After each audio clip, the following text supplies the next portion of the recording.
Oke, bismillah. Assalamualaikum warahmatullahi wabarakatuh. Alhamdulillah nahmaduhu wa nasta'inuhu wa nastaghfiruh wa na'udzu bihi min syururi anfusina wa min sayyiati a'malina. Allahumma sholli wa sallim wa barik ala habibina wa syafi'ina sayyidina wa maulana Muhammadin wa ala alihi wa ashabihi wa man tabi'a huda, amma ba'du. Bismillah, kita lanjutkan ngaji kita. Sesi terakhir kita di India. Sudah agak terlalu lama kita di India. Kita tutup dengan Gandhi. Berbulan-bulan kan kita di India, sampai sakit segala di sana. Makanya sekarang kita akhiri perjalanan kita di India, terus pulang. Cuma tidak pulang ke Indonesia dulu, kita kembali ke Barat.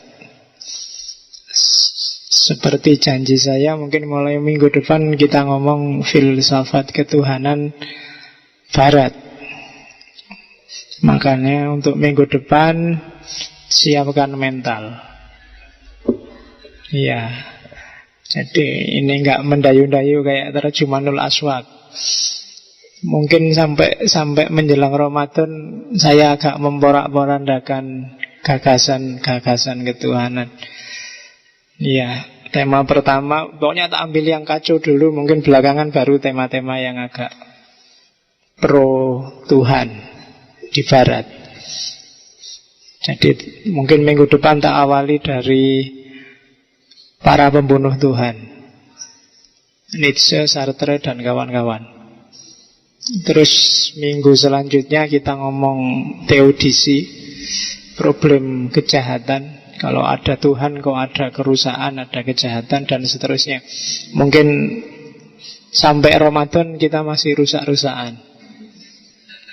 Habis itu kan kamu puasa tobat. Jadi pas, jadi tidak apa-apa sambil direnungi. Karena keistimewaannya obrak-abriknya Barat itu, kalau kamu jeli bisa akhirnya semakin mantap dengan kebertuhanan yang semakin mendalam. Karena yang diobrak-abrik itu kedangkalan kita beragama selama ini.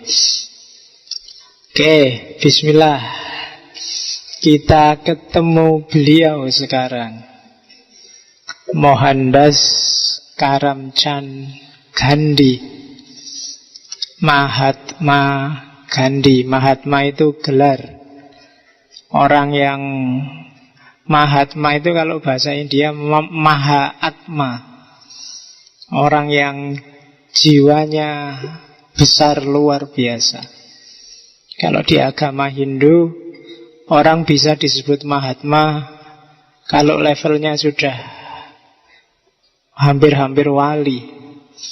Mahatma, orang yang berjiwa sangat besar. Jadi kalau di Indonesia mungkin kayak Gus Dur itu bisa lah, bagi yang mengidolakan Gus Dur bisa dikasih gelar Mahatma. Kebetulan Gus Dur juga mengidolakan Gandhi. Gandhi sebenarnya bukan pemikir yang luar biasa. Yang luar biasa adalah aktivismenya, aktivitasnya. Gandhi itu orangnya pemalu, orang besar yang dikagumi di mana-mana. Setiap kali dia harus ngomong khutbah, dia gemeteran, keringetan. Sangat pemalu, tidak pede, agak rendah diri. Tapi aktivismenya luar biasa, yang didasari oleh beberapa ajaran Hindu yang kita pelajari kemarin. Kalau sekilas riwayat hidupnya, lahir 1896. Ayah ibunya orang religius. Ayahnya semacam dai, kalau ibunya agak intelektual. Makanya Gandhi ini sejak kecil memang orang yang terdidik. Cuma yaitu tadi kelemahannya, dia pemalu dan rendah diri, tidak pede, meskipun bukan dari keluarga kaya. Karena bukan dari keluarga kaya itulah nanti umur 13 tahun dia sudah kawin. Kebetulan karena kakaknya kawin, sekalian dikawinkan daripada besok butuh biaya lagi. Nah, sebab itu golek-golek sing gelem sapa kawin. Dan nanti ada beberapa momen karena dia kesusu kawin, dia merasa di antara kelemahannya yang nanti dia perangi mati-matian dan sukses adalah membendung nafsu birahi. Anak-anak muda ABG seumuran kamu, kalau punya pasangan kan terus sak kapoke. Pol-polan ndak ngurusi liyane, pokoke ngono terus. Dan itu disesali Gandhi. Termasuk betapa jauhnya jarak intelektualitas, aktivisme, dan kualitas antara Gandhi dengan istrinya, namanya Kasturba. Di antara penyesalannya Gandhi, coba aku tidak terlalu memanjakan nafsu. Mungkin ada sedikit lah mungkin waktu untuk mengupgrade istriku biar kualitasnya nggak cuma segitu. Itu di antara yang disesali oleh Gandhi. Dia sangat menyesal juga pada malam ayahnya meninggal, dia sedang asik sama istrinya. Itu yang dia, aku kok gini banget toh yo gitu. Bapakku lagi meregang nyawa, aku malah seneng-seneng. Nah, itu di antara momen-momen yang bikin dia mulai pingin kehidupan yang agak Brahma Acari, agak bergaya Brahmana. Dikenal anak baik sejak kecil, sejak SD. Meskipun kadang-kadang ya pingin usil, pingin nakal. Di antara peristiwa dia nakal yang nanti melahirkan ahimsa itu, satu ketika dia diam-diam nyuri tembakau sama nyuri kertas terus ngerokok. Dan itu sering dilakukan. Sampai kemudian dia merasa, tidak boleh aku kayak gini ini. Masa kehidupan brahmacari kok nyuri rokok, terus ngerokok diam-diam. Cuma dia tidak berani cerita ke bapaknya. Sebenarnya sudah menyesal, cuma nggak berani cerita. Bukan karena takut dipukuli, takut menyakiti hatinya.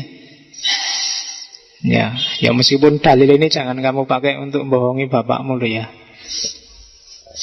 Duit kos-kosan dintekke nggo nongkrong sama ngerokok terus. Wah, ndak Pak, saya ndak berani cerita, takut menyakiti bapakku. Kalau Gandhi beneran. Cuma akhirnya dia terus terang dengan cara nulis surat. Begitu nulis surat ke bapaknya, bapaknya diam, tapi terus nangis. Itu lebih menyakitkan bagi Gandhi dibandingkan bapaknya marah terus dia dipukuli. Diam aja diceritain, habis baca surat terus nangis. Dan dari situ Gandhi terinspirasi sejak kecil, tertanam dalam dirinya bahwa kekuatan diam, kekuatan yang kita sebut pasif, itu kadang-kadang jauh lebih dahsyat daripada kekerasan. Itu di antara peristiwa di masa kecilnya. Setelah itu kalau di sekolahan mata pelajaran yang paling dia benci olahraga. Ya, karena badannya kecil, kurus. Kalau olahraga di India kan nyopot baju. Karena dia juga sangat pemalu, maka olahraga adalah mata kuliah yang dia benci. Meskipun belakangan bagi dia janjane olahraga itu ya penting. Dan dia meskipun terus bisanya ya olahraga jalan kaki. Di India terus yang monumental dalam riwayat hidupnya, dia belajar ke Inggris sampai nanti jadi pengacara ya. Nanti yang baca biografinya bisa diselami gimana dialektikanya dia ketika hidup di Inggris. Gimana gaya hidup India yang sangat Hindu konservatif ketemu Inggris yang liberal. Itu tabrakan-tabrakan budaya yang luar biasa. Dan Gandhi bisa mengatasi itu dengan gayanya sendiri. Meskipun di titik-titik tertentu kadang dia tergoda. Pulang dari Inggris ke India, meskipun sudah jadi pengacara, masih tidak laku juga. Karena dia pemalu. Satu ketika ada yang nyewa dia jadi pengacara. Begitu masuk pengadilan, waktunya dia ngomong, dia gemeteran, tidak bisa ngomong. Keringetan, kayak biasanya. Ketemu forum dia gemeteran, keringetan, nggak bisa ngomong. Akhirnya dikasihkan temannya sesama pengacara. Dan itu bikin keluarganya gelisah. Lah piye le di sekolah ke atau neng Inggris. Ternyata ya tidak manfaat. Akhirnya satu ketika ada tawaran dari Afrika Selatan. Dan di Afrika inilah nanti terbuka bakatnya yang luar biasa. Ternyata bukan urusan kepengacaraan atau urusan kependetaan, tapi urusan menggerakkan masyarakat. Ternyata di bidang ini dia luar biasa. Di Afrika Selatan sebenarnya dia tugasnya simpel, ya, membela orang India di sana yang punya kasus sama pemerintah lokal. Tapi di sana dia ketemu banyak fakta menyedihkan. Karena Afrika Selatan kan dikenal politiknya apartheid, pemisahan manusia berdasarkan ras, berdasarkan kulit. Kulit putih, kulit hitam. Kebetulan Gandhi ini orang India, tapi India bukan yang bagian Saruhkan atau bagian Amerikan. Jadi tidak putih, hitam. Kalau lihat fotonya ya hitam. India yang asli, bukan India yang kecampur ras Arya, India yang Dravida. Dari situlah nanti dia juga banyak mengalami diskriminasi. Pernah dilemparkan dari kereta karena meskipun dia sudah naik, sudah beli tiket VIP, tapi begitu masuk ruang VIP, karena dia kulit hitam, dia dilemparkan keluar dari kereta. Pernah dipukuli oleh satpam-satpam stasiun. Oh, dia banyak mengalami peristiwa. Meskipun kuncinya satu, dia tidak melawan. Meskipun setelah dia dipukuli, banyak teman-temannya yang pejabat ingin ngangkat kasus itu, tapi dia tidak mau.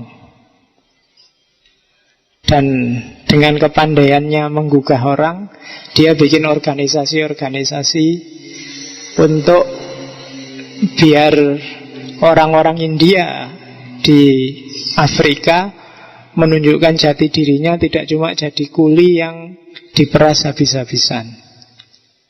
Dan gaya ini nanti yang dia bawa ketika sudah kembali ke India dan sukses. Bagi yang suka sepak bola, idolanya Gandhi juga sepak bola.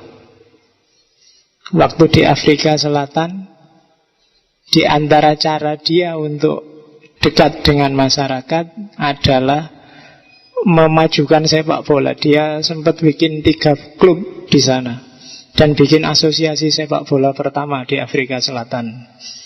Itu Gandhi. Meskipun kalau kalian baca biografinya, kenapa kok sepak bola? Karena sepak bola adalah olahraganya orang miskin.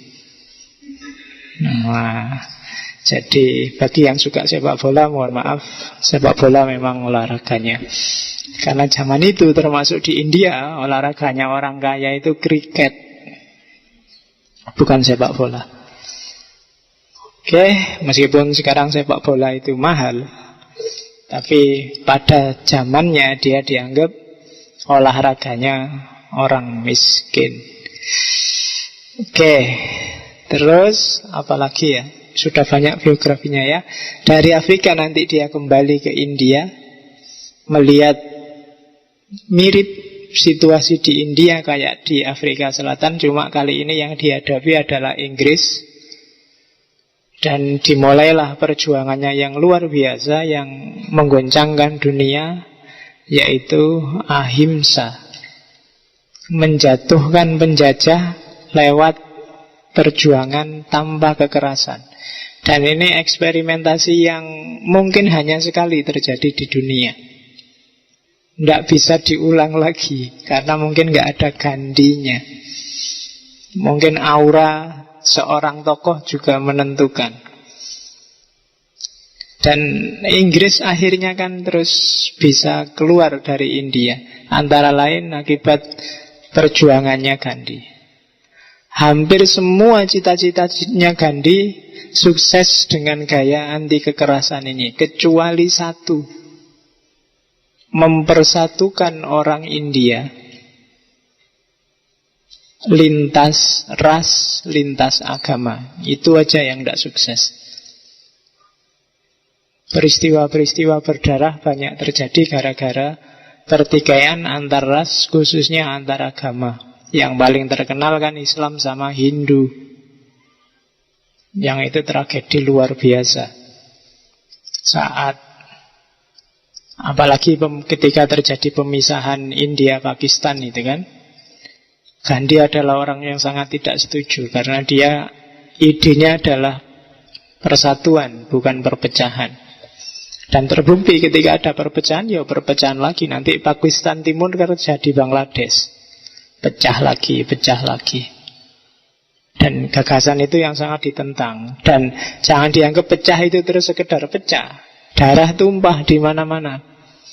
Jangan dianggap Indonesia sama Timur-Timur udah lepas saja. Jangan lepas, itu nggak sesimpel itu. Kalau kalian baca sejarahnya juga darah tumpah di mana-mana.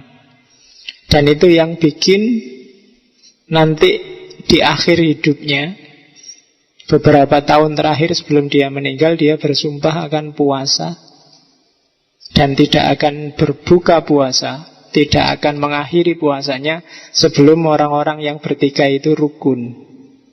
Tapi ini nggak sukses, sampai dia meninggal ditembak oleh pengawalnya sendiri, militan Hindu, karena kecewa dengan kebijakannya Gandhi yang pro pada semua agama, meskipun agamanya Gandhi sendiri Hindu.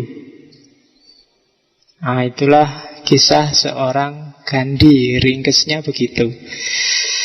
Oke, saya kira itu kita akhiri. Dari situ kan sudah tergambar kayak gimana sosok seorang Mahatma Gandhi, sang jiwa besar yang namanya Gandhi.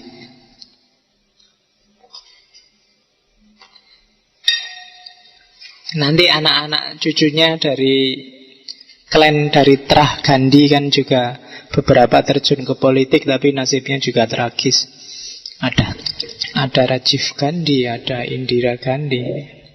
Sebenarnya Trah tapi bukan langsung keturunan dari Gandhi. Yang anak-anaknya Gandhi kebanyakan niru jejak bapaknya, memilih kehidupan Brahmacari. Oke, kita lihat sekarang apa sih ajaran-ajaran Hindu yang menginspirasi Gandhi, yang nanti terkenal di buku-buku dinisbatkan sebagai pikiran-pikirannya Gandhi. Ini kalian pasti pernah dengar, Satyagraha. Satya itu kebenaran.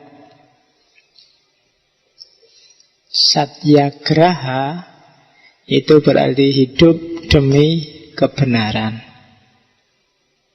Graha itu kan kalau di Indonesia terus diterjemahkan jadi rumah. Jadi berarti apa? Kita harus tinggal dalam kebenaran. Satu-satunya parameter yang valid, yang bisa dan bahkan harus jadi landasan aktivitas berpikir, berbicara, berperilaku kita adalah kebenaran. Tidak boleh ada yang selain itu. Kebenaran sama dengan Tuhan, katanya Gandhi. Kalau kita hidup demi kebenaran, itu sama dengan hidup demi Tuhan.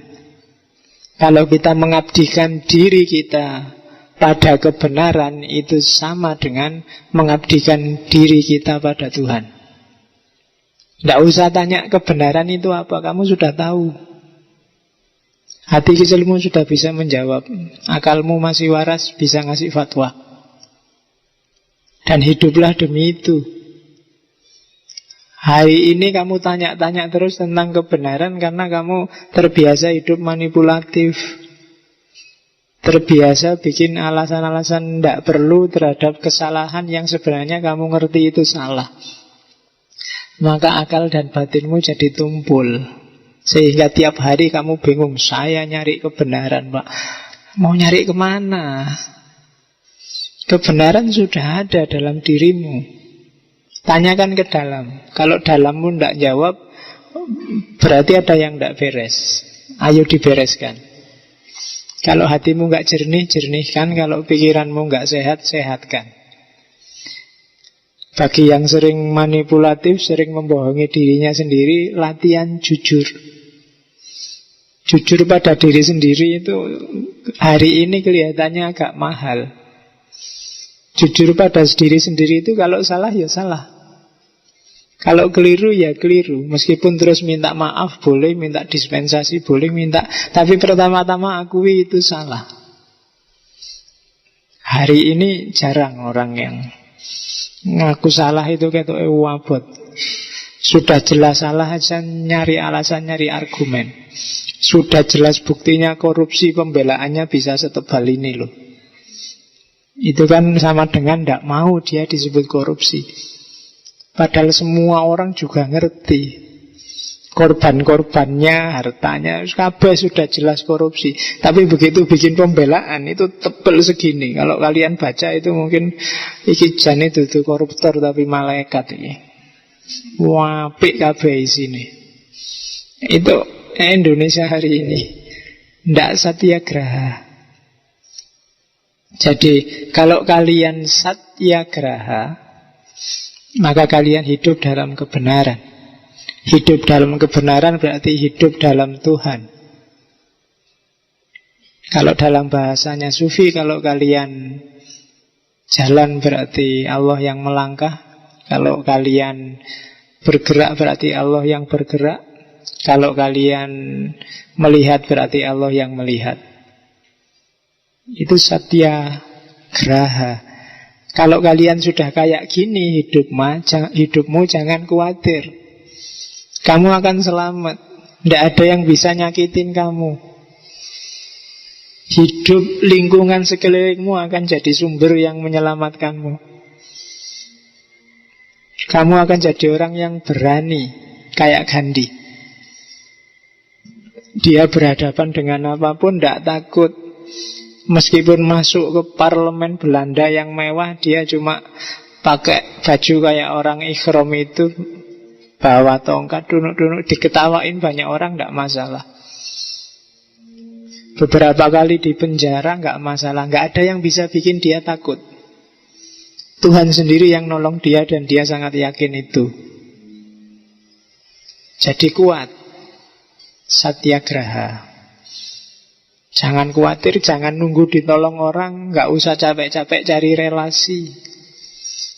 Kalau kita benar, yang lain akan mendukung kita semuanya. Satyagraha. Tapi kalau kalian ragu benar apa enggak, mungkin karena terkontaminasi macam-macam tadi, yang lain juga ragu.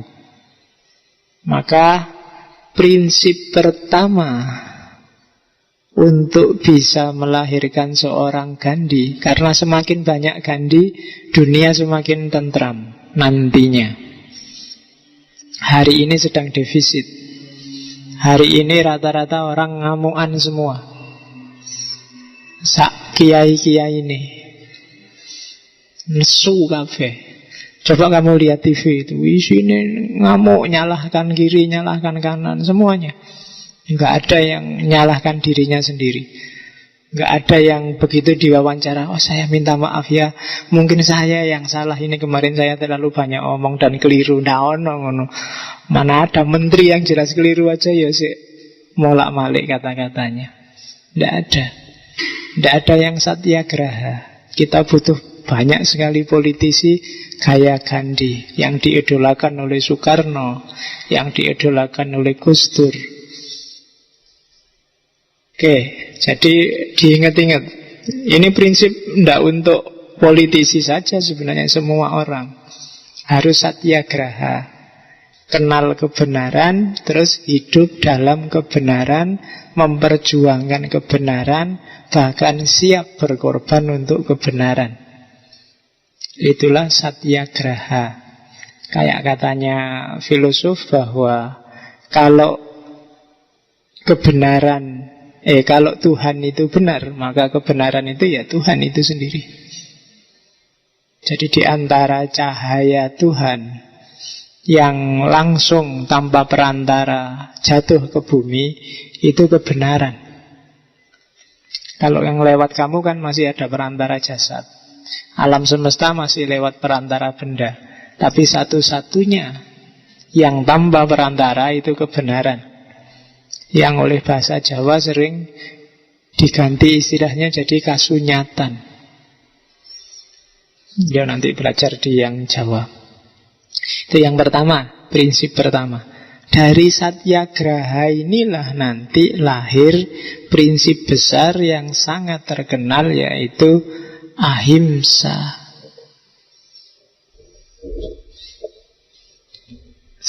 Secara harfiah, ahimsa itu lawannya himsa. Kalau himsa itu keras, agresif, menyerang, suka menyakiti. Kalau ahimsa kebalikannya. Bahasa Sanskerta kan begitu ada A berarti tidak. Agama kan gitu. Gama itu kacau, rusak, awut-awutan. Tapi begitu dikasih A jadi agama. Berarti orang yang beragama harusnya hidupnya harmonis, ndak rusak, ndak kacau. Kok beragama malah kacau, itu jangan pakai istilah agama. Kalau di Singapura istilahnya bukan agama tapi ugama. Saya tidak tahu kalau ugama itu dari bahasa apa. Kalau di Jogja, agama kehilangan A-nya, Gama, Gajah Mada. Universitas itu. Oke, jadi secara harfiah, ahimsa gerakan tanpa kekerasan. Ahimsa artinya tidak menyakiti, menolak keinginan untuk membunuh dan tidak membahayakan jiwa yang lain. Bukan menolak membunuh loh ya, bahkan menolak keinginan untuk menyakiti dan membunuh. Cuma keinginan saya kalau bisa jangan. Kamu kan sering kalau gegeran sama temanmu sudah gregetan, tak banting sisan gue enggak. Nah, itu kan sudah keinginan. Itu aja kalau bisa jangan. Masih keinginan itu sudah destruktif. Paling tidak di pikiranmu. Ya kan? Antara cuma kamu pikir banting dia dengan kamu banting beneran, itu levelnya sebenarnya nggak jauh. Kamu mikir banting dia itu kan sudah ada gambarnya di sini banting. Dengan kamu banting beneran kan kacak sidik, cuma dia tidak sakit. Ketika kamu banting beneran dia sakit. Untuk dirimu yang melakukan itu sebenarnya selisihnya cuma sangat sedikit. Yang satu bisa urusan polisi, yang satu enggak. Kamu memperkosa cuma membayangkan dengan memperkosa beneran. Itu 1 dan 2 ini dari aspek yang satu goib, yang satu real, itu memang jauh. Yang satu bisa ditangkap polisi, yang satu enggak. Tapi bagi dirimu sendiri yang membayangkan atau yang melakukan, itu sebenarnya selisihnya sangat sedikit. Kamu membayangkan memperkosa itu gambarnya di sini kan sudah lengkap.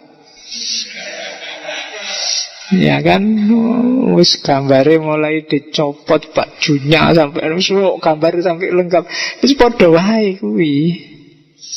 Rusaknya sama, dampak destruktifnya bagi dirimu sama. Maka hati-hati dengan pikiranmu. Jadi keinginan aja untuk menyakiti, kalau bisa jangan. Tidak menyakiti hati.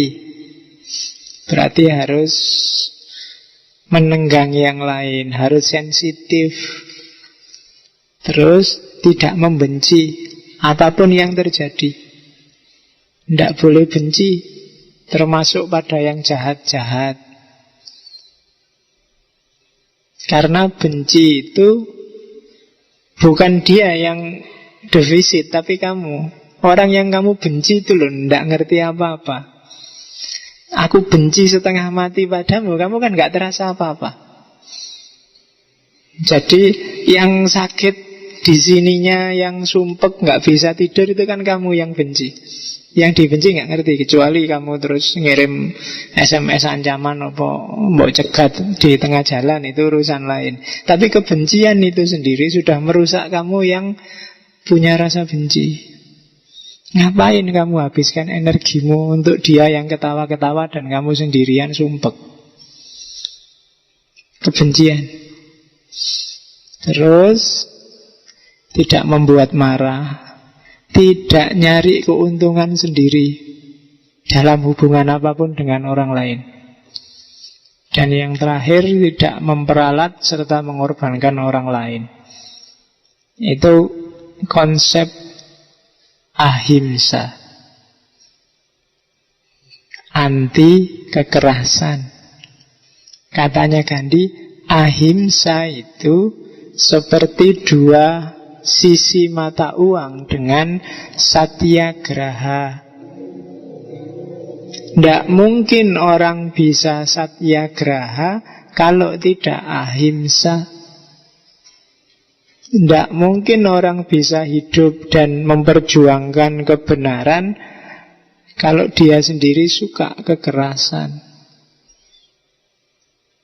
Jadi dia kayak saudara kembar, katanya Gandhi. Terus, dari mana sih ahimsa itu? Ahimsa ya dari Hindu sebenarnya, dari Upanishad. Kalau di Upanishad, manusia itu cenderung punya karakter konflik dan keras. Namanya ada Satripu. Satripu itu ada 6 godaan, ada 6 ujian yang harus dihadapi oleh manusia. Yang pertama nafsu, yang kedua keserakahan, ambisi, yang ketiga amarah, yang keempat kemabuan, yang kelima kebimbangan, yang keenam iri. Batinmu itu tiap hari digoda oleh 6 hal ini. Dan 6 hal inilah sumbernya kekerasan dan konflik.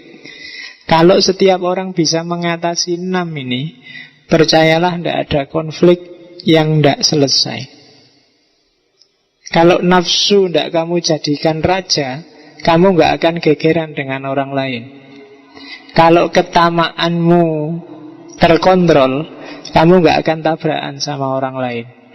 Kalau amarahmu bisa kamu kuasai, tidak akan ada masalah. Kalau kemabuan itu maksudnya keterlenaan, ketidaksadaran.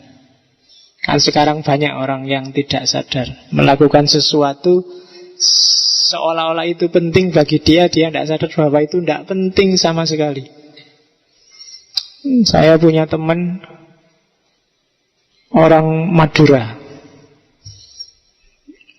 masih mahasiswa. Biasanya dia menghabiskan pulsa seminggu itu mahal-mahalnya 5.000. Sekarang dia habisnya bisa nyampe 30-40 ribu gara-gara dangdut akademi. Itu karena masih ada kontestan Maduranya satu. Dia tidak kenal sama yang Madura itu siapa, pokoknya Madura. Dia harus mati-matian mengeluarkan modalnya. Dari 5.000 bisa nyampe 45.000. Kemabuan, keterlenaan, kamu nggak sadar. Kebimbangan, Mikir itu bagus, terlalu banyak mikir, terlalu banyak pertimbangan untuk hal yang sudah jelas, yang lahir kebimbangan. Kayak kamu bangun malam, sholat malam itu bagus, tapi begitu bangun kamu mikir, enaknya sholat enggak ya? Kok adem ya? Kok turunnya mesti. Ya kan? Untuk hal yang sudah jelas benar dan bagus, nggak usah terlalu banyak pertimbangan. Yang jelas jelek juga nggak usah terlalu banyak mikir. Wah, ini pengawasi pas enggak ngawasi, ini ada catatan. Tak buka enggak ya? Tak buka nanti yes, ketemulah kebimbangan. Biasa ya terus dibuka. Ya kan? Hati-hati, pikiran bisa menjebak. Untuk yang sudah sangat jelas, nggak usah dipikir lagi. Kebimbangan, dan itu musuhmu. Bisa melahirkan konflik, bisa melahirkan kekerasan. Dan yang terakhir iri. Iri ini sangat manusiawi. Tidak ada orang yang tidak iri. Mungkin pada temannya, mungkin pada saudaranya, mungkin pada artis-artis. Kalau lihat infotainment kan kamu sebelnya setengah mati. Mungkin bukan karena infotainmentnya, karena kamu iri. Enak jadi artis.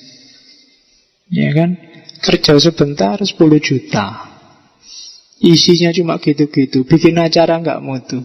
Kamu marah-marah acara nggak mutu. Coba kamu ditawani, Mas mau ikut syuting? Mesti mau, mesti gitu. Ya kan, meskipun bagian teriak lala-lala aja kamu mau. Berarti tadi kamu cuma iri itu, nggak benar-benar ngeritik acaranya. Kamu cuma iri kok, enak ya siaran itu. Dan ketika kamu diajakkan terus iya. Nah, itu iri hati. Masalah. Ini yang membutakan kita. Yang bikin kita kadang-kadang terus memilih kekerasan. Yang menggelapkan pikiran. Menggelapkan pikiran kalau dalam bahasa India buta kala. Kalau di Indonesia kan buta kala terus jadi raksasa. Basa Jawane buta. Jadi ada sisi buta, ada sisi raksasa dalam diri kita. Dan dia akan bangkit kalau 1000 ini, 6 godaan ini kita manjakan. Jangan salah, kamu punya potensi untuk merusak yang luar biasa. Kalau 6 hal ini tidak kamu kontrol. Itu prinsip dasar ahimsa yang diambil dari Upanishad. Ini nanti yang menginspirasi Gandhi. Selanjutnya, apa sih aksioma-aksioma itu?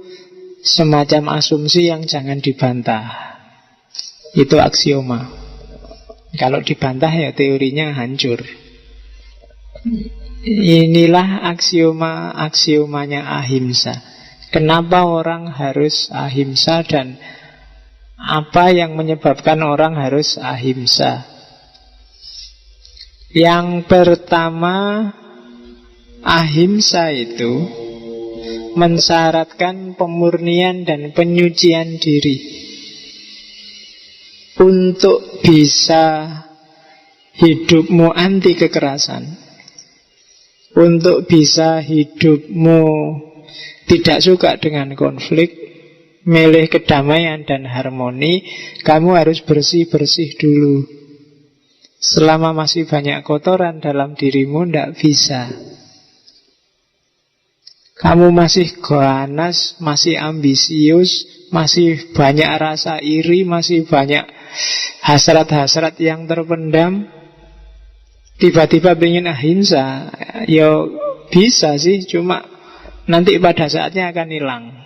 Kayak buih, waktu semangat meletup, ahimsa pak saya, damai, saya tidak suka kekerasan saya. Mesti tidak suwe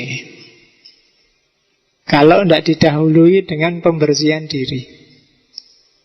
Pulang dari ngaji, wis pokoknya aku ahimsa, anti kekerasan. disalib di bel motor wis peduli amat, pokoknya damai. Tidak bisa. Besok pagi mesti keluar lagi watak aslinya. Kenapa?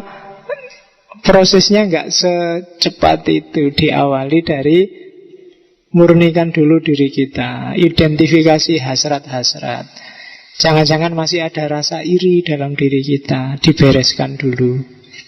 Ambisi-ambisi yang tidak penting, nafsu-nafsu yang terpendam, yang ngotori HP dan ngotori pikiran, dibereskan dulu. Kayak di Kama Sutra kemarin loh. Kalau sudah nggak kuat, ya kawin no. Jangan cuma membayangkan. Karena bedanya 180 derajat. Ya kan? Kalau belum nikah, nyenggol 1 dosanya 1000. Kalau sudah nikah, nyenggol 1 pahalanya 1000. Yo, 180 derajat. Makanya kalau sudah ada calonnya, sudah siap semuanya, ngapain cuma dibayangkan. Ya wis, sikat wae. Oke. Biar nggak jadi ganjelan di pikiranmu, malah ngerusak-ngerusak pikiran. Kalau sudah beres kan bersih pikiranmu. Oke, asal nggak punya hasrat lagi, nyari lagi yang lain ini. Ya itu ya rusak, nggak situ ahimsa itu. Kamu bisa ada piring terbang.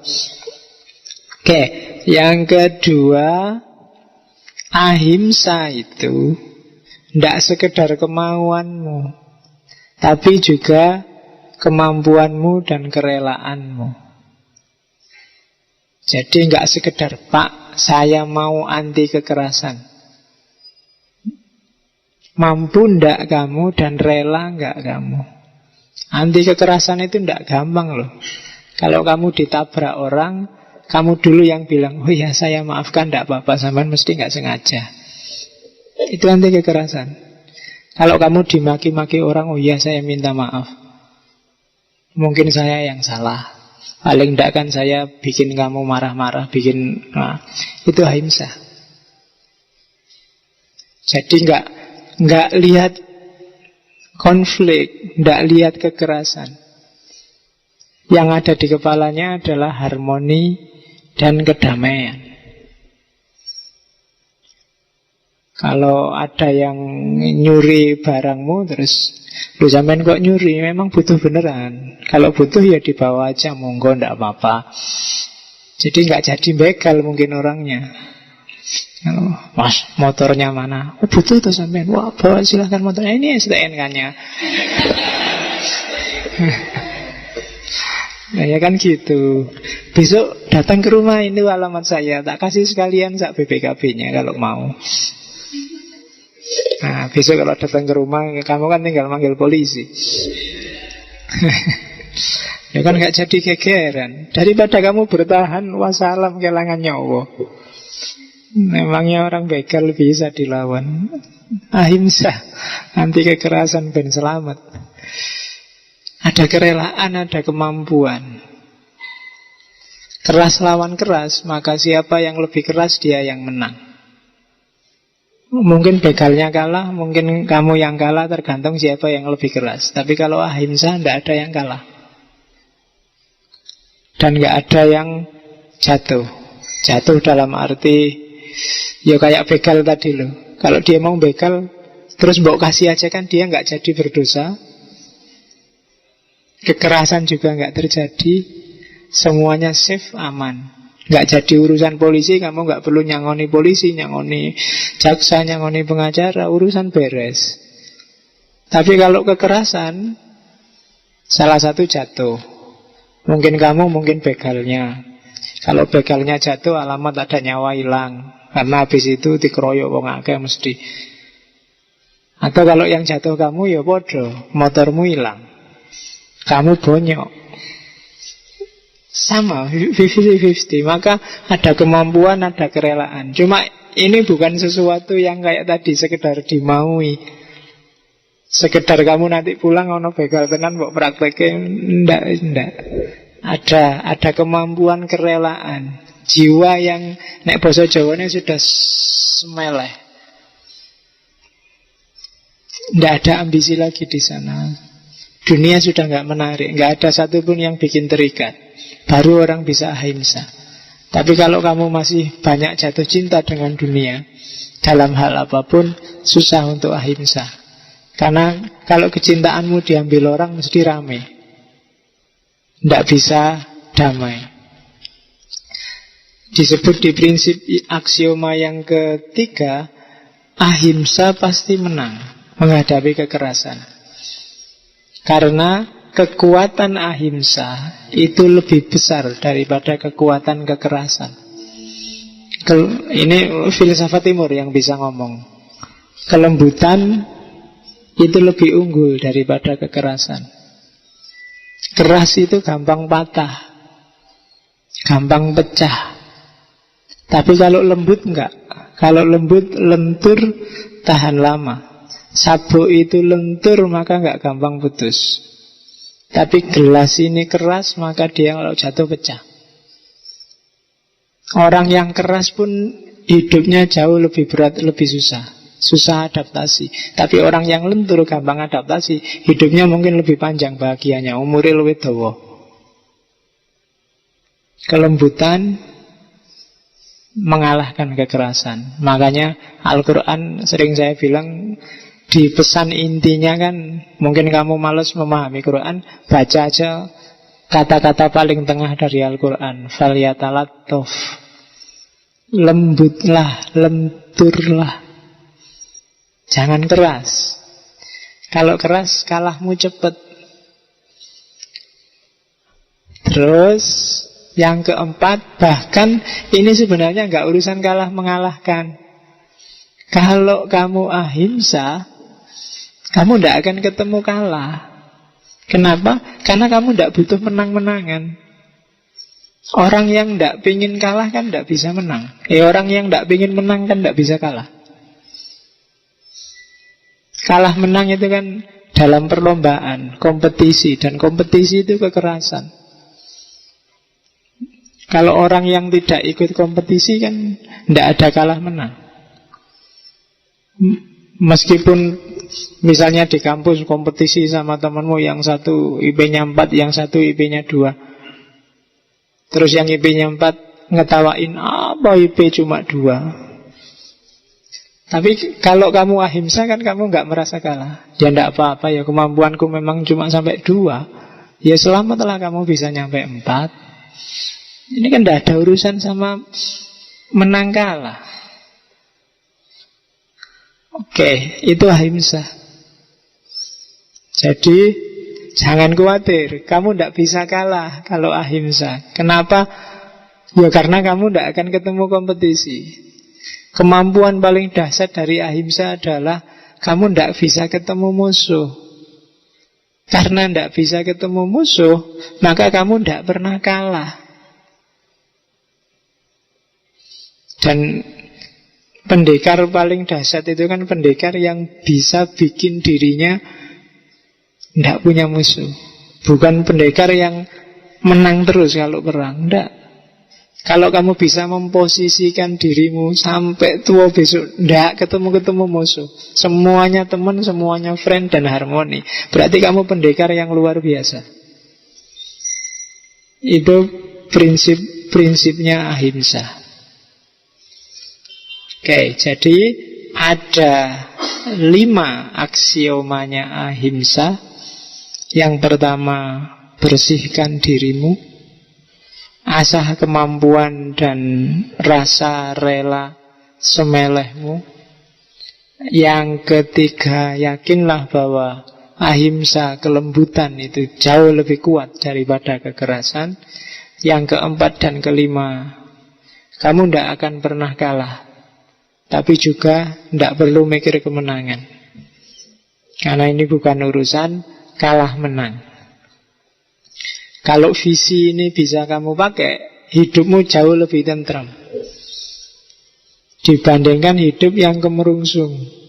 Model hari ini yang paradigmanya selalu ekonomi dan uang, selalu persaingan, selalu ngitung-ngitung. Yang mahasiswa saingan sama teman-temannya siapa IP-nya paling tinggi, Yang pegawai hitung-hitungan siapa gajinya paling tinggi. Yang ABG hitung-hitungan siapa pacare paling cakep. Yang selalu begitu, selalu dalam segala apapun.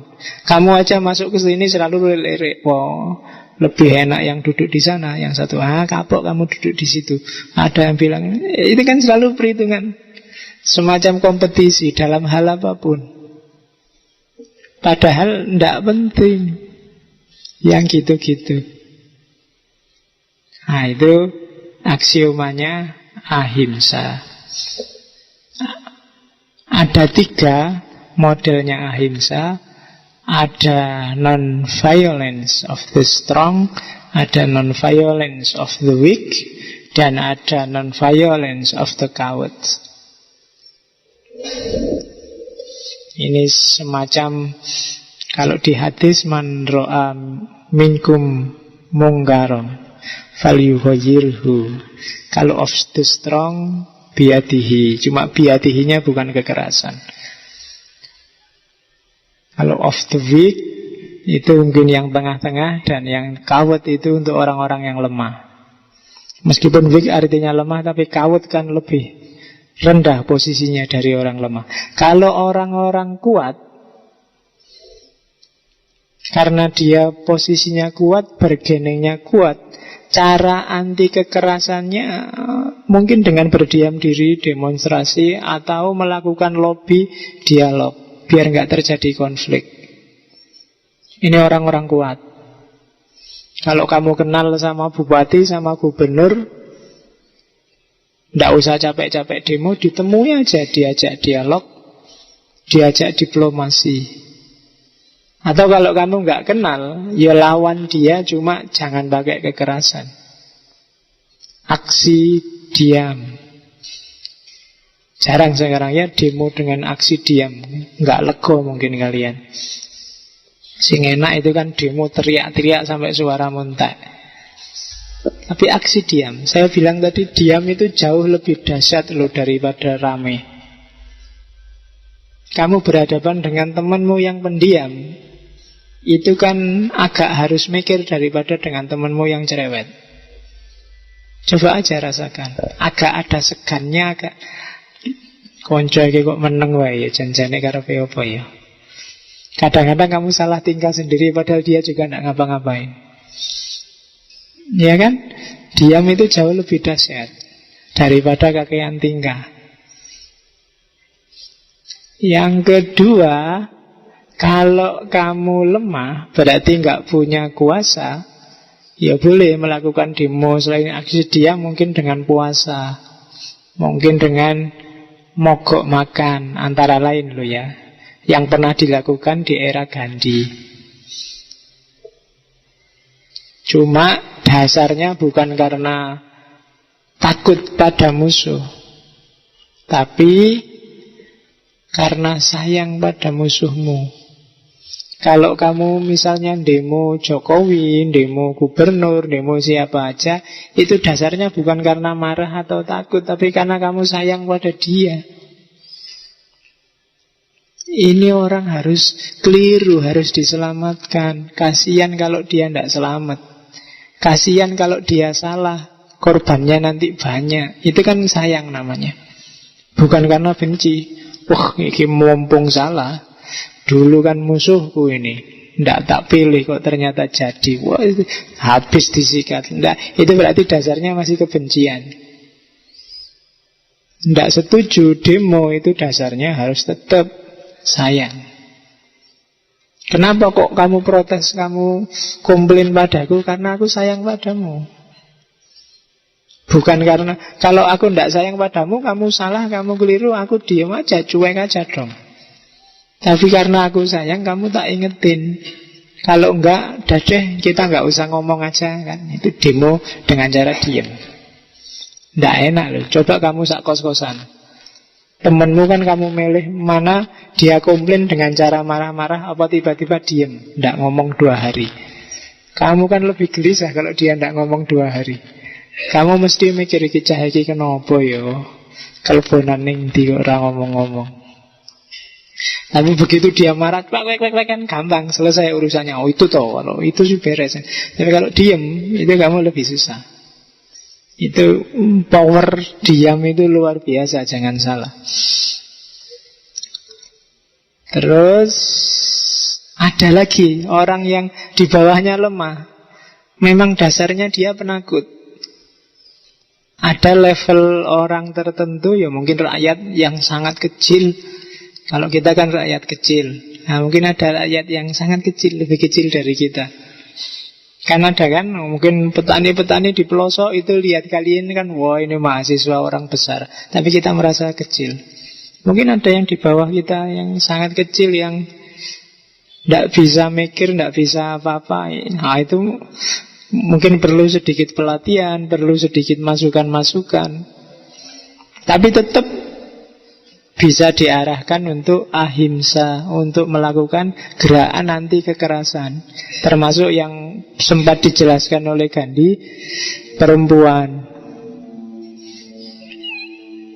Perempuan itu kan diantara yang kadang-kadang merasa tidak pada tempatnya melakukan aktivitas-aktivitas semacam komplain, semacam demo dan lain sebagainya. Boleh, tidak apa-apa. Maka perlu penyadaran-penyadaran. Non-violence of the coward. Setelah identifikasi diri baru terus melakukan aktivitas-aktivitas anti kekerasan. Oke, itu model-modelnya ahimsa. Oke. Sebenarnya kalau dalam agama Hindu, ahimsa itu menunjukkan bahwa kita manusia. Karena sebelum ahimsa itu kan himsa, keras. Keras itu ciri manusia yang peradabannya belum maju, masih pindah-pindah. Alatnya masih batu, kayu, dan yang sejenis itu. Makanannya serba binatang, karena belum mengerti cocok tanam. Itu kan sangat keras. Kalau kalian lihat film-film dokumenter manusia sebelum peradaban ini kan keras luar biasa. Cirinya himsa. Tapi semakin kesini, semakin maju, semakin modern kan semakin ahimsa. Semakin tertata, semakin tertib, semakin damai. Maka katanya teori ini, kok ada orang suka kekerasan, berarti dia cara berpikirnya masih primitif, masih sebelum peradaban. Kok ada temanmu sidik-sidik ngamuk, nah itu berarti evolusinya belum sempurna. Belum selesai. Jadi ya gak usah diladeni, kamu tinggal bilang, ya sudah kamu berevolusi dulu, jadi manusia modern. Kok sidik-sidik nesu, sidik-sidik ngamuk, sidik-sidik nantang gelut. Nah itu berarti evolusinya belum sempurna. Preman-preman yang sidik-sidik marah-marah nantang gelut, atau begal-begal, itu sebut aja mereka, itu manusia yang belum berevolusi. Hidupnya sangat keras. Nah, padahal harusnya manusia dalam peradaban hari ini itu hidupnya jauh lebih beradab. Itu nanti yang dijadikan modus antara lain bahwa beberapa Brahmacharya termasuk Gandhi itu vegetarian. Dia tidak mau makan yang daging-dagingan, karena dianggap itu diantara ciri manusia yang evolusinya belum sempurna. Manusia yang evolusinya sempurna sudah ngerti cocok tanam, yo hasil cocok tanamnya yang dimakan, bukan makhluk hidup yang lain. Nah itu perspektif kalau itu. Tapi yang jelas yang urusan kekerasan tadi yang harus kamu bereskan. Kalau batinmu masih keras, masih suka marah-marah, nah itu masalah. Berarti evolusimu belum tuntas. Oke. Di mana sih? Kenapa sih harus ahimsa? Kalau anti kekerasan kan berarti harus nggak usah terlibat dalam hidup sehari-hari, Pak. Minggir aja. Kok anti kekerasan ada yang demo sampai diem segala? Enggak. Meskipun anti kekerasan juga harus peduli dengan kehidupan sehari-hari.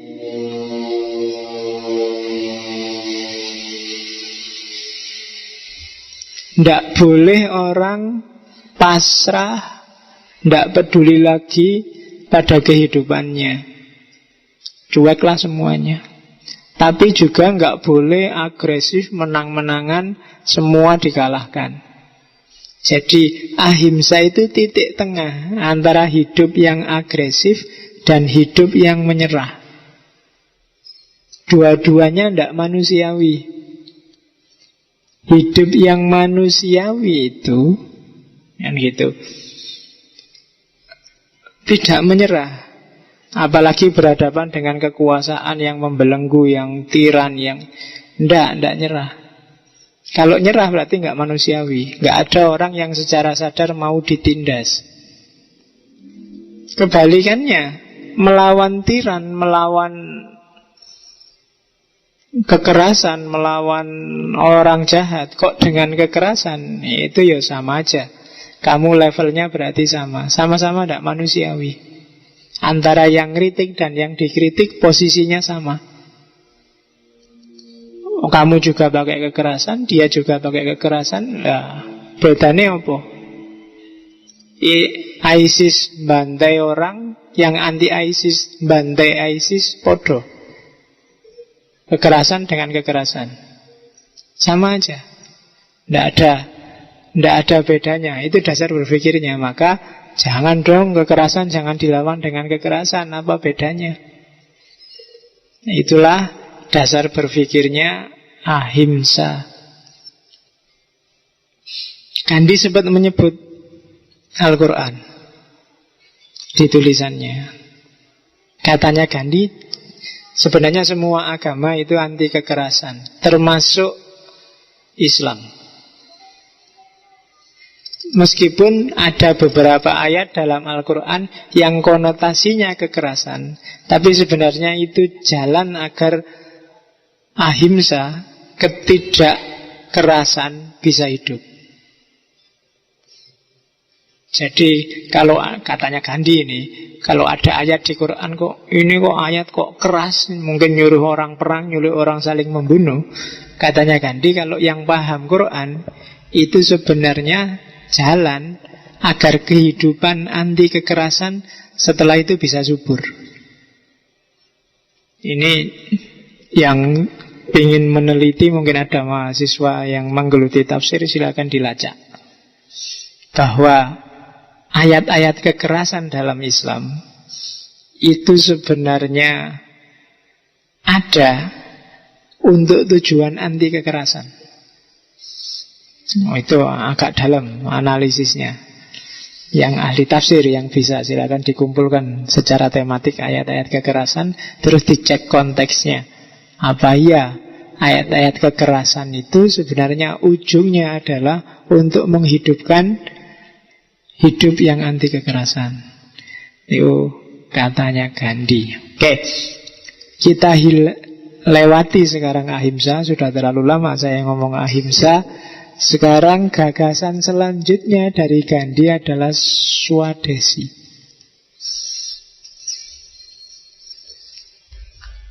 Swa itu sendiri, desi itu apa? Kamu kenalnya Desi Ratnasari apa Desi yang sedang sendirian. Swadesi itu cinta tanah airnya sendiri. Caranya apa? Abdikan hidupmu. Jadi hidup kita adalah pengabdian di semua level. Hidup pribadimu abdikan untuk kebaikan keluargamu. Kalau keluargamu sudah bagus, abdikan untuk kebaikan masyarakat sekelilingmu. Kalau kehidupan masyarakat sekelilingmu sudah bagus, abdikan untuk kebaikan negaramu. Itu swadesi. Jadi berhadapan dengan negara, dengan lingkungan, dengan keluarga, jangan menuntut, tapi mengabdi. Itu yang jarang ditemukan di Indonesia hari ini. Setiap orang minta sesuatu dari Indonesia. Sak presiden-presidennya. Harusnya ndak. Harusnya swadesi, memberikan sesuatu sekecil apapun yang kamu mampu. Termasuk yang terkenal kan praktek swadesinya Gandhi, bikin memintal benang sendiri. Gandhi itu nyuci sendiri, kemudian nyetrika sendiri, memenuhi kebutuhan sendiri. Nanti di asramanya itu banyak orang mintal benang, termasuk baju yang dia pakai. Memenuhi kebutuhan sendiri. Terus jadi hidup ini labelnya adalah pengabdian untuk alam semesta yang dimulai dari keluarga. Ya cara paling gampang yang disebut tadi, membeli produk dalam negeri kalau bahasa sekarang. Jadi kalau tidak ada di dalam negeri, bikin sendiri. Jangan ngimpor. Sementara kita puasa, latihan bikin, kalau sudah bisa kita nikmati. Itu swadesi. Cuma mental kita kan nggak bisa kan sekarang hari ini kalau disuruh kayak gini. Nggak ada ya beli, habis yang ngimpor. Padahal katanya Gandhi, nggak, sebisa mungkin pakai milik kita. Indonesia bisa kok memproduksi kain, memproduksi celana, tapi kan kamu milih yang impor. Celana produk Indonesia, Pak. Bahkan untuk baju jelek aja kan kamu milih yang impor. Iya kan? Padahal wong wis ora duwe duit, milih tetap masih impor. Baju impor itu kan banyak di pinggir-pinggir jalan, ditumpuk-tumpuk itu. Sudah dibilangin banyak virusnya, banyak bakterinya. Ya nanti dibeli terus dicuci, kan hilang. Pokoknya yang penting impor. Semangat pengabdiannya yang tidak ada. Yang mahasiswa nuntut dosennya, dosen nuntut rektor dekannya, rektor nuntut menterinya, menteri nuntut, selalu nuntut. Mahasiswa nuntut nilainya, dosen nuntut gajinya naik, kemudian pegawai juga nuntut gajinya naik, nanti pengusaha nuntut pajaknya dihapus, nanti semuanya nuntut. Kalau semuanya nuntut ya chaos, tidak ada semangat swadesi. Kalau kayak gini terus kita lemah.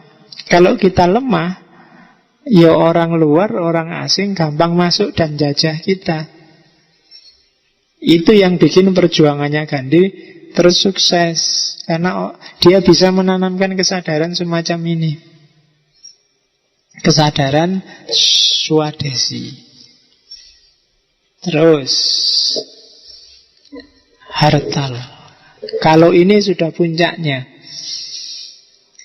Ada kalanya kalau perjuangan sudah masif, ini yang sukses mengusir Inggris dari India dengan satyagraha, ahimsa dan swadesi. Rakyat bisa kompak, maka bisa diatur. Melawan Inggris gampang. Ayo kita kompak, semua mogok nasional, toko-toko tutup, pegawai-pegawai libur lah, nggak usah masuk. 2-3 hari aja negara bisa jatuh. Kompak loh ya. Zaman di India saat itu bisa kompak karena ada Gandhi. Dulu Indonesia bisa menjatuhkan Soeharto kan karena hampir kompak kan orang se-Indonesia. Kalau kompak bisa. Itulah Hartal. Jadi dengan kayak gini Inggris bisa jatuh. Padahal sudah ada di India selama lebih dari 28 tahun. Cuma cara protesnya, cara mogoknya tidak brutal kayak kita. Ahimsanya main. Mungkin dengan puasa, mungkin dengan wiritan bareng, mungkin dengan doa bersama. Itulah hartal. Yo, tak doakan para pemimpin bisa sadar. Tidak usah kita turunkan, turun sendiri. Amin, gitu kan. Oh, itu kalau sak negara bilang gitu, mesti yo pimpinannya gatel. Ya kan? Itu hartal. Dengan modal satyagraha, arahnya selalu kepada kebenaran, strateginya adalah ahimsa, dan modal materialnya diperoleh secara swadesi. Maka hartal bisa sukses. Jadi diawali satyagraha, visinya adalah ahimsa, kemudian diperkuat secara material lewat swadesi, dan puncaknya adalah hartal. Itu strategi perjuangannya Gandhi, yang bisa menjatuhkan penjajah, ngusir penjajah tanpa perang. Kalau di Indonesia kan dari perang ke perang, sampai bambunya habis dipakai bambu runcing. Kalau di India enggak. Itu jasanya Gandhi. Oke. Ada beberapa saya potong-potong dari buku. Karena Gandhi ini ajaran-ajarannya ngambilnya dari biografinya. Jadi saya harus motong-motong bagian-bagian yang sekiranya punya nilai filosofis. Untuk bikin sukses tadi, hati-hati. Kadang-kadang masyarakat punya 7 dosa. Kehidupan kita bareng-bareng bernegara itu, hati-hati dengan 7 dosa ini. Kalau 7 dosa ini ada, ya tadi perjuangannya nggak akan sukses. Yang pertama, politik tanpa prinsip. Mikire sukses, mikire yang materi-materi ukurannya, tapi tidak ada prinsip. Sebentar lagi negara akan jatuh. Mending tidak terlalu kaya tapi punya prinsip, fondasi negara akan kuat, daripada kaya tapi melacurkan diri, tidak punya prinsip. Yang kedua, bisnis tanpa moralitas. Hasilnya pasti konglomerat. Jarak antara kaya miskin semakin jauh. Penyakit masyarakat yang kedua. Penyakit masyarakat yang ketiga, pengetahuan tanpa karakter. Ilmuwan yang tidak punya visi. Sing penting pinter, bikin proposal dapat proyek. Sing penting pinter, dapat beasiswa, siapa yang ngasih sembarang, sing penting ada uangnya. Terus berangkatlah ke luar negeri. Sampai di sana kehidupannya dijamin, gak peduli diajari apa. Nanti pulang uangnya masih sisa lumayan. Ilmuwan, pengetahuan yang tanpa karakter, bahaya ini. Hati-hati, dia akan jadi penyakit, jadi selilit dalam kehidupan berbangsa. Yang keempat, sains tanpa kemanusiaan. Pengembangan keilmuan tapi tidak peduli dengan humanitas. Yang penting maju, yang penting modern, yang penting canggih, tidak peduli dengan kemanusiaan.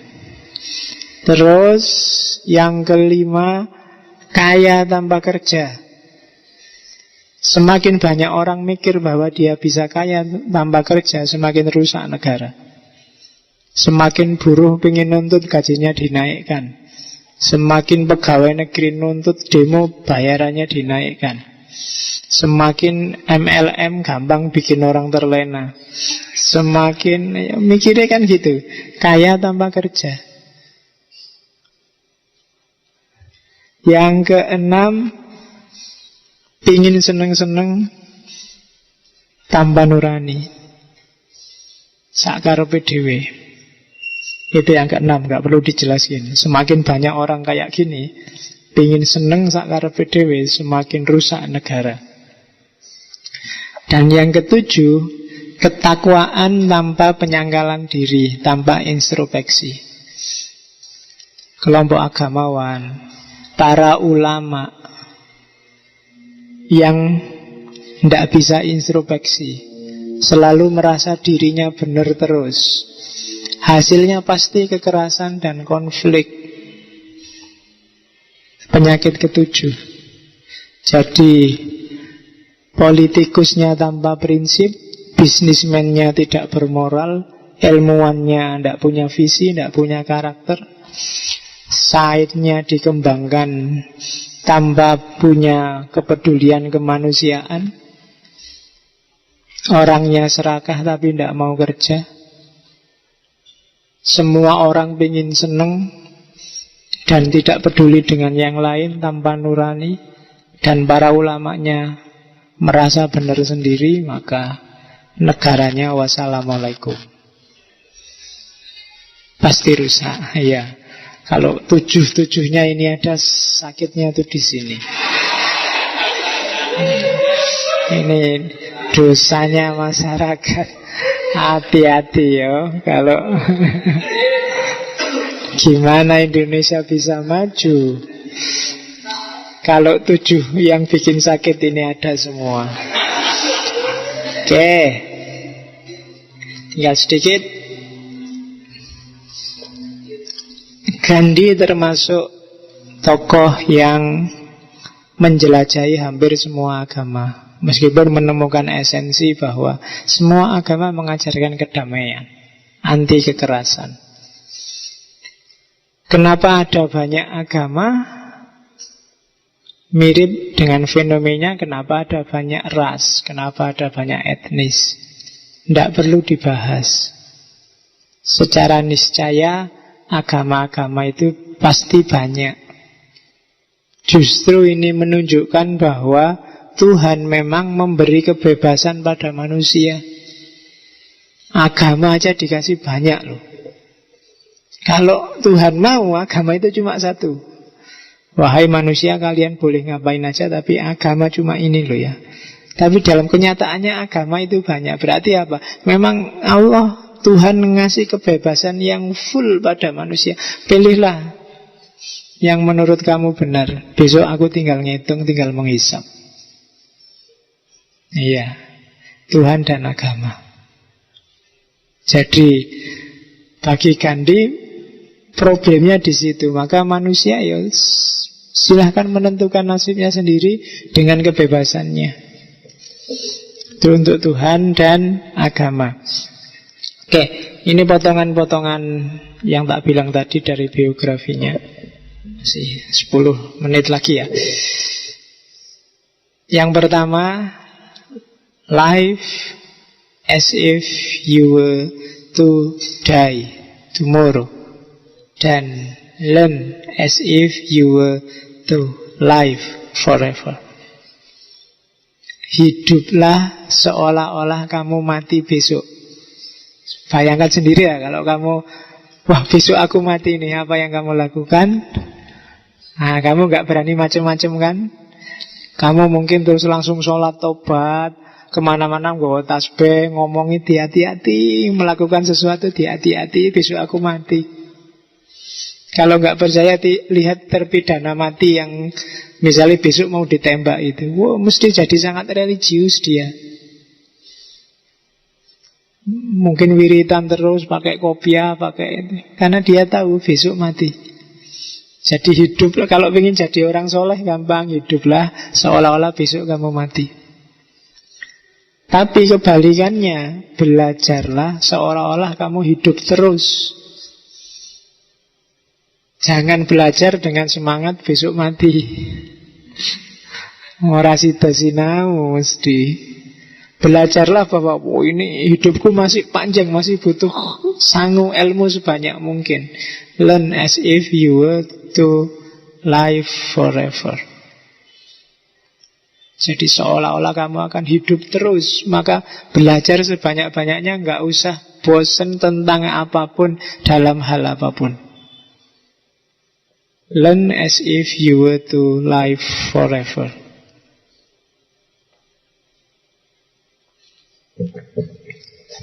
Ini juga dari potongan biografinya. Berjuanglah seperti Gandhi, dan tahapannya akan seperti ini. First, they ignore you. Then, they laugh at you. Then, they fight you. Then, you win. Gayalah kayak ahimsa tadi, yang anti kekerasan tadi, yang mungkin di kepalamu sampai hari ini gak masuk akal. Orang-orang tanggapannya, urutannya akan seperti itu. Yang pertama, dia akan cuek padamu. Paling dia bilang ki waras apa ora. Terus mereka akan ketawa, ngetawain kamu. Ini orang bisa mikir apa ndak ya, dikasari kayak gitu kok balesnya masih senyum-senyum, masih dimaafkan aja. Kamu diketawain. Tapi pada saatnya kalau gerakanmu sudah dianggap mengancam, dia akan melawanmu. Kamu mendakwahkan anti kekerasan mungkin juga di debat orang. Kayak kamu sejak tadi mungkin gatel, loh Pak, kalau ketemu begal itu kan jihad Pak, lawan Pak. Kamu akan didebat, kamu akan dilawan, then they fight you. Tapi pada akhirnya, dari sisi hasil, sebenarnya kamu akan menang. Then you win. Biar aja orang cuek padamu, terus mengetawain kamu, bahkan kemudian menentangmu, tapi pada akhirnya kamulah yang akan menang. Itu janjinya Gandhi dengan gerakan anti kekerasannya. Buktinya memang Gandhi sendiri sukses dan menang. Kecuali tak bilang satu tadi, menyatukan kerukunan agama-agama di India. Tapi secara umum semua perjuangannya Gandhi sukses. Terus ini lagi menurut saya bagus. Without action, you aren't going anywhere. Jadi gak ada gunanya kamu tiap malam Kemis ngaji, nyari teori, nyari hikmah, nyari pedoman hidup yang bagus, kalau gak dijalanin satu pun. Yo kamu jalan di tempat kayak dulu sebelum ngaji. Stepmu masih sama. Kamu belajar ahimsa lah, belajar apalah. Kalau kamu juga gak ngapa-ngapain, gak memanfaatkannya sedikit-sedikit untuk kehidupanmu, entah bagian yang mana, ya kamu gak berkembang apa-apa. Without action, you aren't going anywhere. Oke, itu kan kayak yang disebar di WA-WA itu loh. Tidak ada pekerjaan yang berat kalau itu tidak dikerjakan. Kalau nggak dikerjakan ya nggak berat. Oke, jadi action lah. Jangan cuma berteori. Kalau menurutmu itu memang bagus, pas dan baik untuk hidupmu, ya lakukan. Jangan dipending. Besok lah Pak, kalau agak tua-tuaan dikit, masih muda Pak. Lalu kapan lagi? Kamu jalan di tempat nanti. Waktunya dipraktekkan lupa. Kalau bisa sekarang, nggak usah nunggu besok. Karena without action, you aren't going anywhere. Kamu nggak kemana-mana. Oke. Be the change you want to see in the world. Kamu pingin perubahan apa sih di dunia ini? Pertama-tama, jadilah kayak gitu dulu dirimu. Kalau kamu ingin dunia ini damai, kamu sendiri ya damailah dulu. Kalau kamu ingin dunia ini aman, kamu sendiri amanlah dulu. Be the change you want to see in the world. Kamu harus yang duluan. Kamu kan yang punya gagasan. Kalau kamu ingin Islam itu jadi rahmatan lil alamin, ya kamu sendiri jadilah rahmatan lil alamin. Gak usah nunggu yang lain, gak usah kakean dakwah ceramah. Tiap hari kamu ceramah Islam harus jadi rahmatan lil alamin. Loh, kalau kamu memang ingin gitu, kamu harus yang nomor satu jadi itu. Jadi be the change. Ini hubungannya sama action tadi. Kalau pengen berubah, ya kamu yang duluan berubah. Terus, nah ini yang agak panjang. Diurut ya. Hati-hati, keep your thought positive, because your thought become your word. Jagalah pikiranmu selalu positif, karena pikiranmu akan melahirkan kata-kata. Keep your word positive, because your word become your behavior. Jagalah kata-katamu selalu positif, karena kata-katamu akan melahirkan perilaku. Keep your behavior positive, because your behavior becomes your habit. Jagalah perilakumu positif, karena perilakumu akan jadi kebiasaan. Keep your habit positive, because your habit become your values. Jagalah kebiasaanmu yang positif, karena kebiasaanmu itu akan menjelma jadi nilai-nilai dalam hidupmu. Dan keep your values positive, because your values become your destiny. Jagalah nilai-nilai positif, karena nilai-nilaimu itulah nanti yang akan menjadi takdir hidupmu. Jadi pikiranmu harus jernih dan bersih, karena dari pikiranlah lahir kata-kata. Kata-kata juga harus selalu positif, baik, bagus, karena dari kata-kata ini nanti lahir tindakan perilaku. Perilaku juga harus selalu baik, bagus, karena perilaku ini kalau dijalanin terus jadi kebiasaan. Kebiasaan juga harus selalu bagus, karena kebiasaan ini kan yang melahirkan nilai-nilai.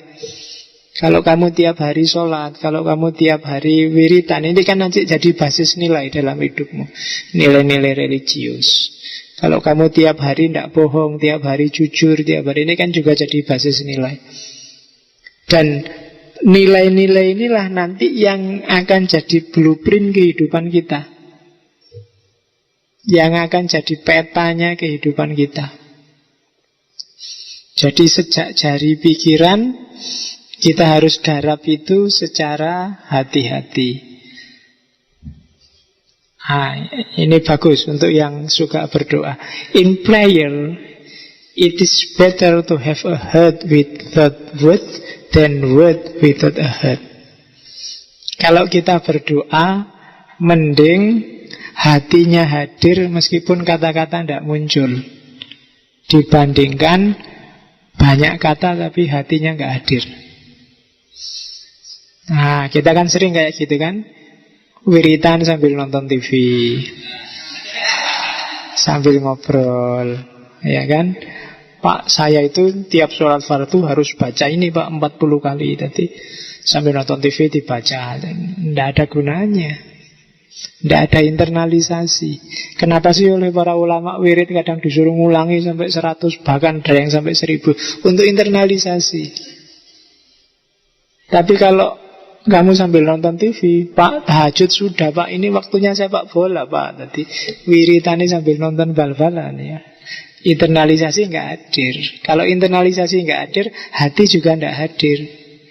Kalau hati nggak hadir, Allah juga nggak hadir. Karena katanya para sufi, Allah itu tinggal di intinya hati, yang latoif itu. Kalau Allah nggak hadir, ya doamu yang dengerin siapa? Karena ada yang berdoa kayak orang iseng, ya kan? Atau doa males-malesan antara gini, kadang sambil gini-gini, Bismillahirrahmanirrahim, ya Allah. Jadi sambil kletek. Itu minta apa sedang dolanan? Hatinya pasti nggak hadir. Maka katanya Gandhi, better to have a heart without word than word without head. I object to violence because when it appears to do good, the good is only temporary. The evil it does is permanent. Saya anti kekerasan karena kekerasan itu ada sih kadang-kadang melahirkan kebaikan, tapi kebaikannya cuma temporer. Dan kejahatan yang dihasilkannya biasanya permanen. Kamu keras pada adikmu misalnya, adikmu nyoret-nyoret tembok misalnya, terus kamu marahi, tembok dicoret-coret, akhirnya kamu dapat kebaikan. Sekarang adikmu nggak berani coret-coret, tembokmu bersih. Tapi tembok bersih itu kan kebaikan yang sementara. Padahal mungkin luka hati adikmu, ya kan, traumanya dia bisa dibawa sampai tua, itu permanen. Mungkin dia jadi penakut, mungkin dia agak minder kalau harus nulis, kalau harus gambar, dan seterusnya. Itu hasil violence. Kamu dimarahi dosen aja kan gitu, nggak masalah dimarahinnya. Coba ya kamu ngantuk misalnya di kelas, terus dosennya marah luar biasa, kuliah kok ngantuk, keluar sana, cuci muka, wudu misalnya. Loh beres, saat itu juga kamu nggak ngantuk. Tapi traumamu gara-gara dimarahi itu jauh lebih lama. Mungkin sampai besok kalau kamu ketemu dosen itu kamu agak takut karena terbayang kamu pernah dimarahi gara-gara ngantuk. Jadi the evil it does is permanent. Itu karakternya violence. Kamu boleh nyerbu warung yang jualan minuman keras. Saat itu juga ada kebaikan yang muncul bahwa di situ minuman keras bersih. Tapi coba cek dampak kerusakan permanen, baik di jiwa orang-orang sekelilingnya maupun yang punya warung, maupun mungkin ada anak kecil yang menyaksikan, mungkin banyak, luar biasa. Nah, itu teorinya Gandhi. Itulah cirinya kekerasan. Makanya jangan suka dengan kekerasan. Dan nobody can hurt you without your permission. Kenapa sih kamu jangan kekerasan? Sebenarnya nggak ada orang bisa nyakiti kamu kalau kamu nggak membolehkan, kalau kamu nggak mengizinkan. Orang mencaci maki kamu mungkin pengen bikin kamu marah, bikin kamu tersinggung. Tapi kalau kamu nggak pengen marah dan nggak pengen tersinggung, kan nggak jadi. Nggak ada kok orang bisa menyakiti kamu kalau kamu nggak mengizinkan. Kecuali kamu memang mengizinkan dirimu untuk marah, mengizinkan dirimu untuk tersinggung, mengizinkan dirimu untuk iri. Maka caranya gampang, Pak. Gimana untuk tidak iri? Jangan izinkan dirimu untuk iri. Gimana untuk tidak marah? Jangan izinkan dirimu untuk marah. Kenapa? Yang menguasai dirimu kan kamu, bukan orang lain. Oke, masih ada nggak ya? Oh, ini terakhir. Cinta tidak pernah meminta, ia senantiasa memberi. Cinta membawa penderitaan, tapi tidak pernah mendendam. Tak pernah balas dendam. Di mana ada cinta, di situ ada kehidupan. Manakala ada kebencian, maka dia akan membawa pada kemusnahan. Itu kalimatnya Gandhi. Maka hidup basisnya harus anti kekerasan. Karena anti kekerasan itu menunjukkan cinta yang selalu memberi, tidak pernah dendam, dan tidak pernah benci. Karena kebencian hanya membawa kehancuran. Bukan kehancuran yang dibenci, tapi pertama-tama adalah kehancuran yang membenci. Itu teori terakhir malam ini dari Gandhi. Silahkan dilanjutkan, direnungkan di rumah, diambil yang relevan. Syukur-syukur bisa dijalankan, biar nggak diketawain oleh Gandhi. Karena tanpa action nggak ada gunanya. Kamu capek-capek tiap malam ngaji, Harus ada progresnya. Oke, alhamdulillah India selesai. Besok kita kembali ke Eropa minggu depan. Persiapkan mentalnya. Semoga tidak kaget habis ngomong yang lembut-lembut, kita keras lagi mulai minggu depan. Alhamdulillah nggak ada pertanyaan. Seperti biasa ya, pertanyaan dan lain-lain bisa lewat Facebook. Oke, atau lewat WhatsApp. Yang punya nomorku dan sama-sama punya WhatsApp. Saya akhiri sekian. Wallahul muwafiq, wallahu a'lam bissawab, wal afu minkum, wassalamualaikum warahmatullahi wabarakatuh.